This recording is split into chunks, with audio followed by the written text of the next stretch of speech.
The very first thing that they play on the IVR was a commercial for their service and how much you're going to save by getting a toll pass system. On this episode of Confessions of a CX Executive, John Montague shares how a simple customer service call spiraled into a 75-minute maze of frustration. When I'm calling customer service, I'm probably not looking to buy a new one. I could be. It's a possibility. Yes. But why would you waste 15 to 20 seconds of my time with a commercial?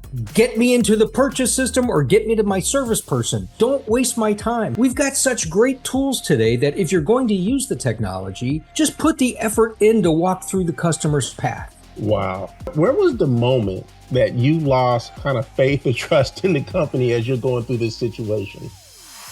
So welcome to this week's edition of Confessions of a CX Executive. I'm your host, JP Dumas.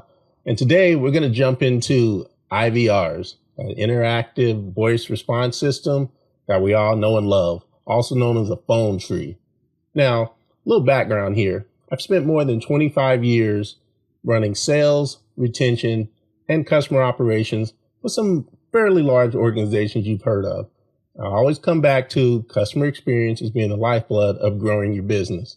Now, in today's episode, I want to take a look at this IVR situation that we've all encountered, but not through the lens of a customer experience professional, but through the lens of a customer.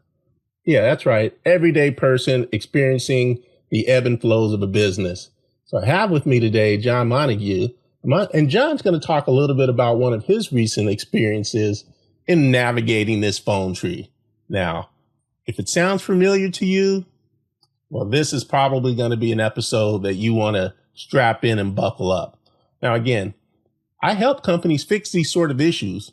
As founder and CEO of CX and Growth Strategies, I help companies elevate their customer and employee experience so they can grow revenue and reduce churn. So I know a little something about this, but without further ado, let's turn it over to John.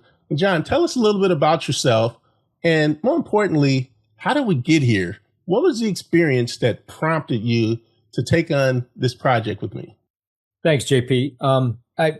Like you, I'm a guy who's been in technology for about 25 years. And I've worked at or co-founded 4 different startups. And when I work with larger companies, I'm always amazed that it's almost always about getting back to basics. And so what I mean by that is I called the Florida SunPass toll system. I had a problem. And the problem was all of a sudden I got this big bill that I owed a bunch of tolls. I was like, I'm pretty sure my transponder works. I was confused.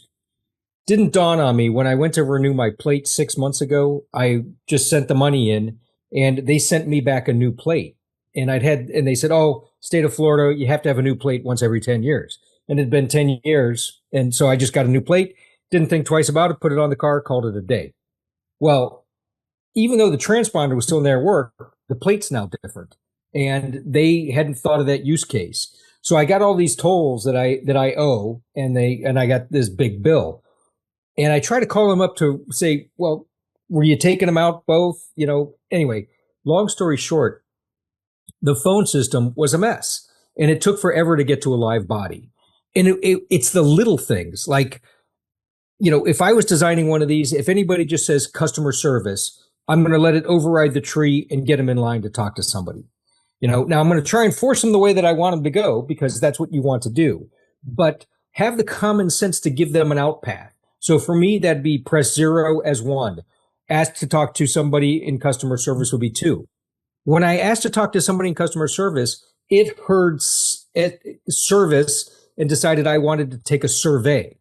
And it put me into a path for a survey that I couldn't get out of. And even when I went through the survey, I could never get back to the main tree and it just hung up on me. So then I had to call back. So what should have been one phone call taken 10 to 15 minutes, literally took me an hour and 15 minutes, 4 to 5 different phone calls, bad information until I got to a supervisor. And it was just at the end of it, I was like, this is so stupid. How come they didn't just test their own system? Call it up and try it. And so that's why I wanted to call you. I want to go through this thing and talk about some of the common mistakes that you see and just literally these are just brain dead moments. Yeah. So let me recap here. So, You were trying to do a renewal. You were directed to an IVR, a phone tree, through a myriad of steps, or should I call it a labyrinth. An hour and 15 minutes later, after an escalation to a supervisor, you were able to get your issue resolved. Does that sound about right? Yes, but it's even worse. The very first thing that they play on the IVR was a commercial for their service and how much you're going to save by getting a toll pass system. Now, when I'm calling customer service, I'm probably not looking to buy a new one. I could be. It's a possibility. Yes. But why would you waste 15 to 20 seconds of my time with a commercial? Get me into the purchase system or get me to my service person. Don't waste my time. We've got such great tools today that if you're going to use the technology, just put the effort in to walk through the customer's path. Wow. So again, lesson number 1 here, folks, resolve the initial concern. And then and only then can we transition into a conversation about what else you may need. So that's definitely a lesson around, let's not put the commercial on the front end. And especially if the commercial doesn't meet the need that is purported to be marketing. So I love that response. So let me ask you this question.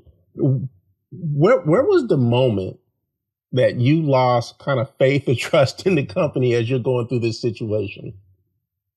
Well, shockingly, I'm a tad impatient. So for me, it was literally the first 15 seconds in that commercial, because these things, if you just stop and thought about it from the customer's perspective, I spend a lot of time working with companies trying to remove friction. When I've been in software for a long time, and I've had the opportunity to help design a lot of products. And whenever I'm looking at the product, I always figure out what could we be doing that gets the user where they need to get it done faster. And you should think about this with your website. You should think about this with products, and you should think about this with your customer service. How do you solve that problem faster? How do you remove that friction so the customer just goes, oh my God, that was such a great experience? Mm-hmm. Because if it's a good experience, they're going to tell some other people. If it's a bad experience, they're definitely going to tell 10 to 15 other people. So let's have them tell the good story, not the bad story. Well, that's exactly it, John. What you've just described is the customer experience. See, oftentimes the contact center, where you have the IVR, is viewed as one part of the experience. And it's an important part, because you think about the average company, you're going to have a digital experience, you're going to have a retail experience in some cases, maybe field services. But that contact center, that group at the other end of that 800 number, they're going to talk to more of your customers than anyone else in your organization. So they know the good, the bad, and the ugly. To that end, it's also important that that experience is orchestrated in a way, to your point, that it touches on each of the other elements of the company in a unified fashion, so that the customer has a frictionless experience that you're talking about. The customer experience is not customer support. It is not strictly the contact center. It is everything we think about your brand and every touch point that we have. And it sounds like the one that you had, let's just say, is a little less than desirable. So let me ask you this question then. Now, this was just one company, and we've all had this similar experience. Do you find yourself willing to contact a company by telephone now, or would you rather do self-serve and some other automated function just based on where some of these IVR systems are today? That's a more difficult question. Historically, I must admit I'm a little bit old school. So I generally would lean towards the phone call, but I'm finding that they're so bad now that if I can solve my problem with the self-service, I will do that. But I wouldn't be bothering them unless it was something that just fell outside the norm. So this was a complex thing that I wasn't going to be able to do self-service, and I really needed to speak to someone. And that, if you think about it, time is my most valuable resource. So I'm not going to bother calling unless I have a real issue. This is with my bank. This is with the toll service, the toll road service, or many other things. If I'm calling you, I don't have a lot of time. It's because this falls outside the normal parameters. It's not something that is a quick self-service thing. So if you have quick self-service, I'm always going to opt for that just for speed. But when I have something unusual and need to get around that, then how do I do that? And banks are the perfect example. I've been banking with Bank of America for 25 years. They have some of the worst customer service systems I've ever dealt with. Now, banking is sticky because it's painful for me because I've got all my bill pay set up already. So it's a heavy lift to leave Bank of America, although I've thought about it many, many times because they pretty much treat me like, dirt. Yeah, the word dirt comes to mind. So, and it's not that they do anything bad. Everybody's always polite when I talk to them, but they don't remove friction. They don't say, gee, Mr. Montague, you've got your mortgage with us. You've got a bunch of money in here. We're going to give you this line. They put a fancy name on something, but they don't give me a body that I can talk to.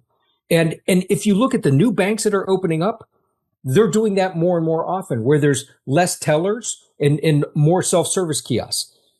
If I were opening up a bank today, I would do exactly the opposite, just from a differentiation standpoint, because then I'm going to get all the people that don't want to go to the kiosk. And you're instantly different. You instantly can build brand. Is it more expensive? Yes. You're going to have to account for that in your business model. Yes. But if you want to differentiate yourself, that's one way to do it is whatever else everybody's doing, do the opposite. And it's the same thing with customer service. When everybody's pushing everybody to an IVR, give them an easy way to get to a live body. Absolutely. So a lot to unpack here, but I think the critical piece that you mentioned was that your preferred channel really would be the phone channel. However, you have to hold your nose, suck it up, make a cup of coffee, and strap in because it's going to be a while. And so you may get forced into a channel that you don't want to be in simply because it's the path of least resistance. So again, as practitioners, I always have to remind companies that you have to meet customers where they are in the prescribed path that makes sense for them and the context of which that situation occurs. You're forcing them into something else and it's not organic, then that's something that you have to re-examine as a business. So that's absolutely a great point that you make. Now, let's shift gears for a second. So you touched on this a little bit. Now, I'm going to give you a blank canvas and I'm going to invite you into the world of CX expert, customer experience expert. So if you were going to redesign one of these systems, John, how would you do it? So the way I look at these things is let's start with the use case. What are the most common reasons people are going to call us? And I would map those out and then build the tree off of that. What's the next logical step? What's the next logical step for each one of those use cases? And then bring other people outside of my group that would look at it a little differently. And then we see if we've missed any other use cases. And the way I want to think about it is always remove friction so that I'm reducing the number of steps to get to the result. So if you can take a 5-step process and bring it down to 2-step, then you're doing it right. And if you look at each one of those use cases from that perspective, that's one way to think about that process, that business process. Then put it into place and then test it. First, test it internally where we all act like a customer and call it. And try to think about what are the other unusual use cases that we haven't thought of that can't be resolved by this IVR system. And how do we give them an exit to get to somebody or another business process so that they can get that thing done? Now, you touched on something else that's interesting. You said test internally. So what I hear you saying is, let's focus on the employee experience because guess what? The folks who are actually using the system who are going to engage with that customer on the other end, they should have some understanding of how that system works. And more importantly, they can give insight as to the experience that we would like the customer to have. So let's not lose sight of that particular lesson, that inside out approach in terms of setting up this new technology. Now, absolutely. Absolutely. Now, you touched on a certain bank here that is giving you a frustrating experience.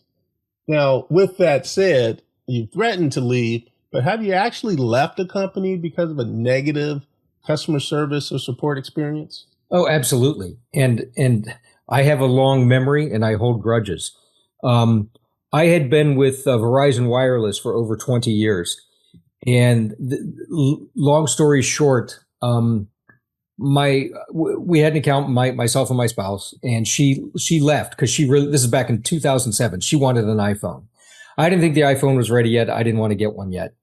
And the only AT&T got the exclusive on the iPhone at launch. And so she went to AT&T. I stayed with Verizon. Well, she took her number with her. I only audit my wireless bills about once a year. So 6 months later, I'm auditing my bills. And even though she took her number with her, they were still charging me.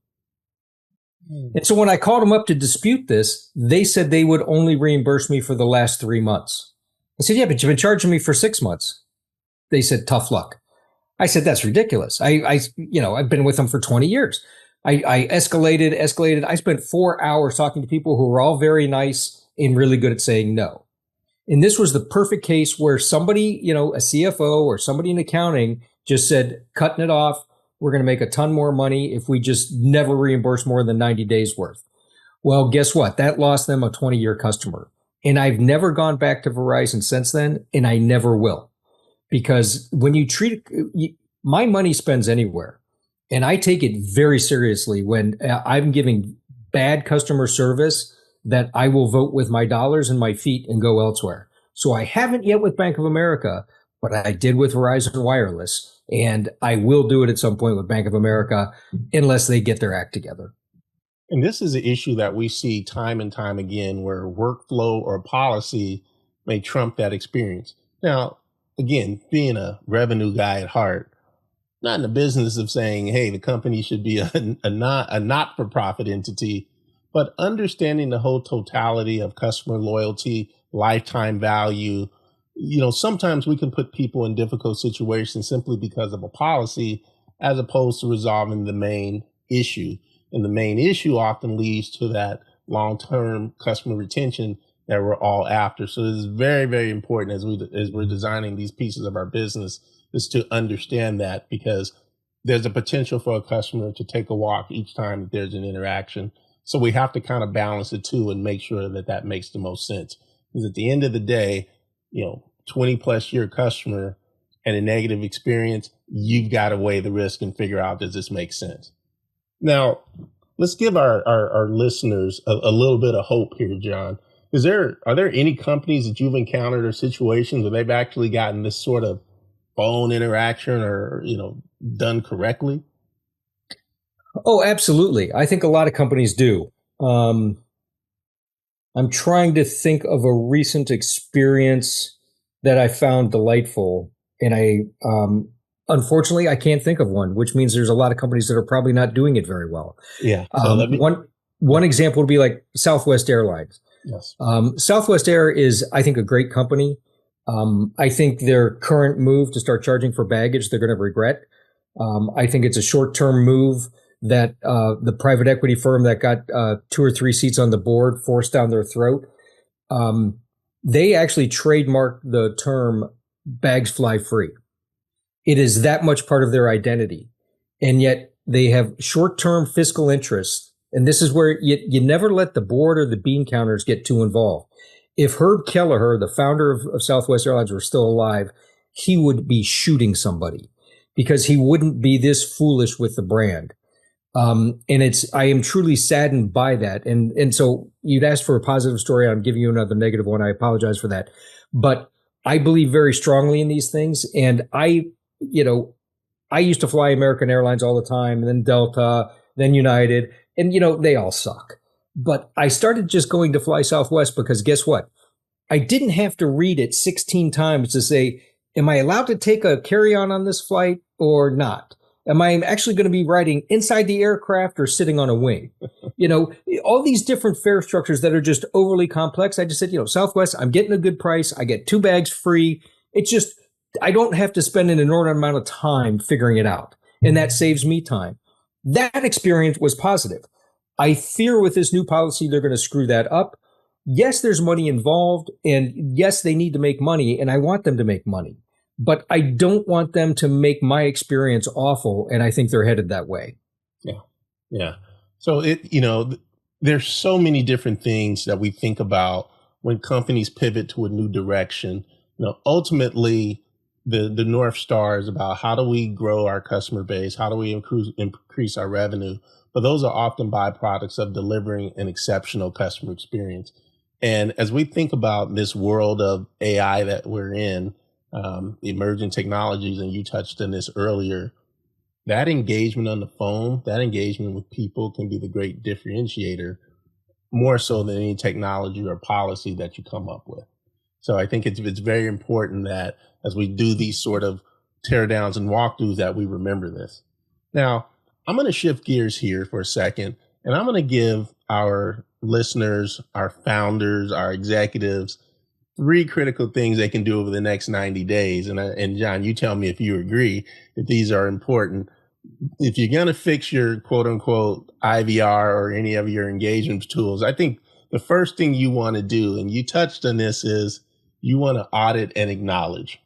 Actually go through the tool on your own as a customer, observe the interactions, observe where there's language that isn't clear, where a customer could potentially drop off.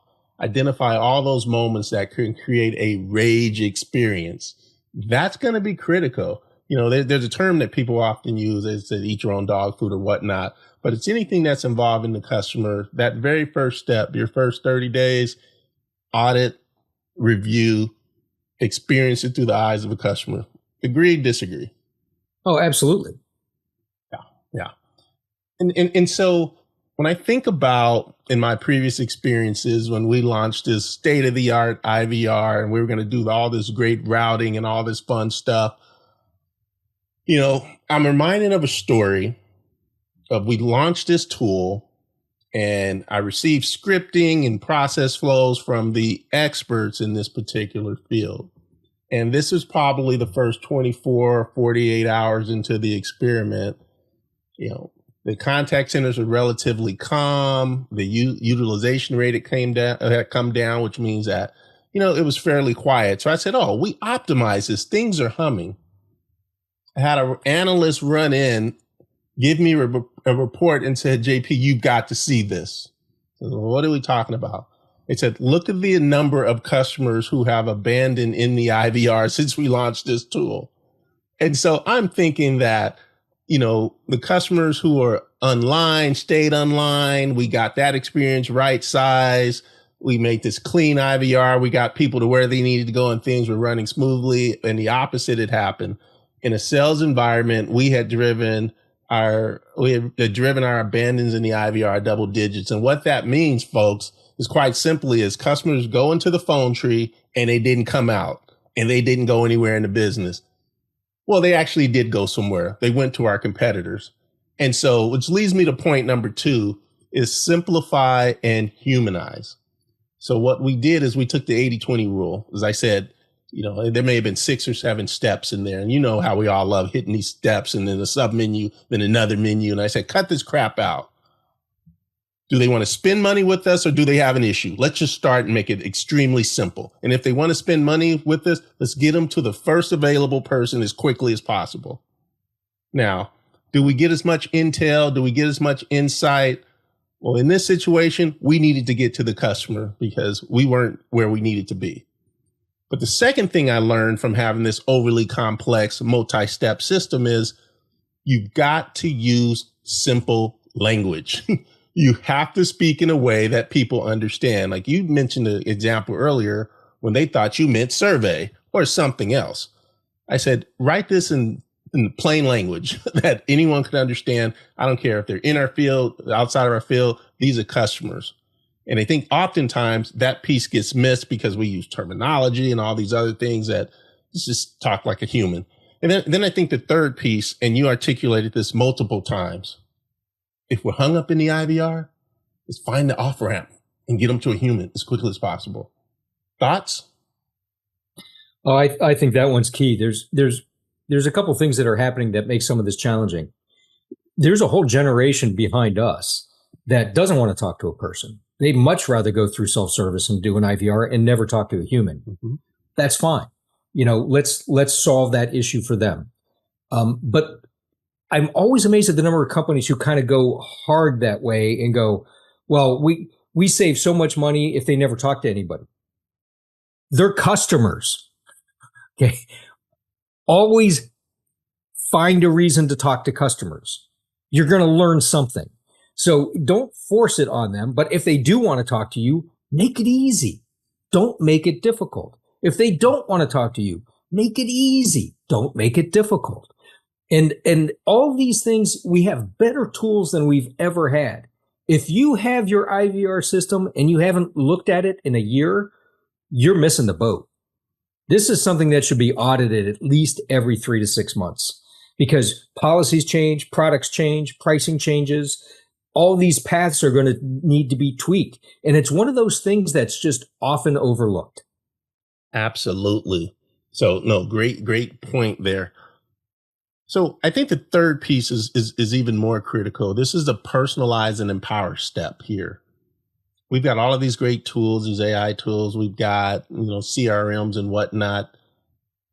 You've got to use that data to have some intelligent routing, some smart routing based on what you know about that customer. You have to scrape that data in and be able to have great options for the customer. And in some cases, if the queue does get busy, if there's a callback option or there is a virtual queue, all those different things that currently exist, hopefully through workforce management, that becomes the exception, not the rule. But the important piece is know something about your customer, their intent and the propensity and what brings them to your quote unquote desktop today.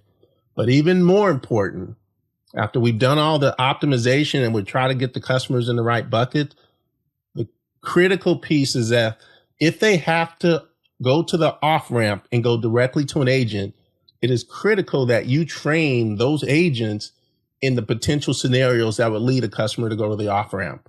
And you push that metadata to that agent's desktop so that customer doesn't have to tell their story again. So they may have been on the phone tree, something may have happened, but now it says, hey, that customer, maybe they screamed in the phone, agent, or whatever it is. They need to know that this is where that customer was. This is their case history, and have that information up and see, Mr. Montague, I see that you were trying to renew your tags. I have your information here. First of all, thank you for being a 20-year customer.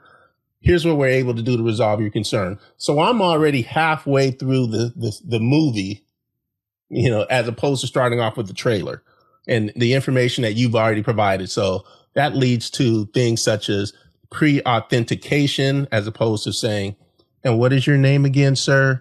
And what is your account number? And all of those things that frustrate the heck out of customers that they've already provided.